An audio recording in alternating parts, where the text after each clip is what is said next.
তবে সাবধান, হারাম কাজে দোয়া ব্যবহার করা যাবে না।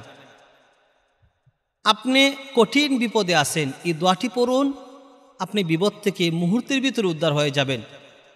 আপনি সমস্যার মধ্যে আছেন, আপনার সমস্যা যাচ্ছি না, একটার পর একটা শুধু সমস্যা আসে, আপনার বিপদ চলে আসে, একটার পর একটা বিপদ আসতেই থাকে।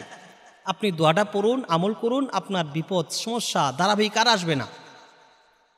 আপনার মেয়ে বিবাহ দিতে পারেন না, ছেলে বিবাহ দিতে পারেন না, আপনার বিয়ে হয় না, আপনি বিয়ে করতে পারেন না, আপনি দোয়াটা পড়ুন, আপনার বিবাহের ব্যবস্থা হবে।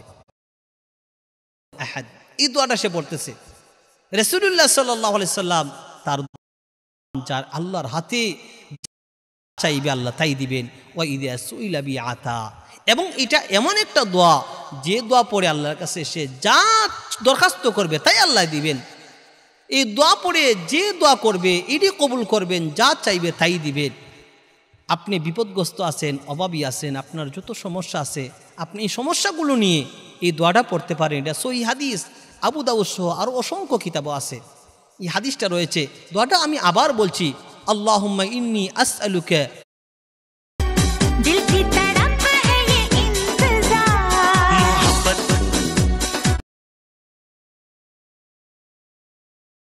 দোয়াটা আমি আবার বলছি, আল্লাহুম্মা ইন্নী আসআলুকা বিআন্নী আশহাদু আন্নাকা আনতাল্লাহ লা ইলাহা ইল্লা আনতা আল আহাদুস সামাদ লাম ইয়ালিদ ওয়া লাম ইউলাদ ওয়া লাম ইয়াকুল লাহু কুফুয়ান আহাদ।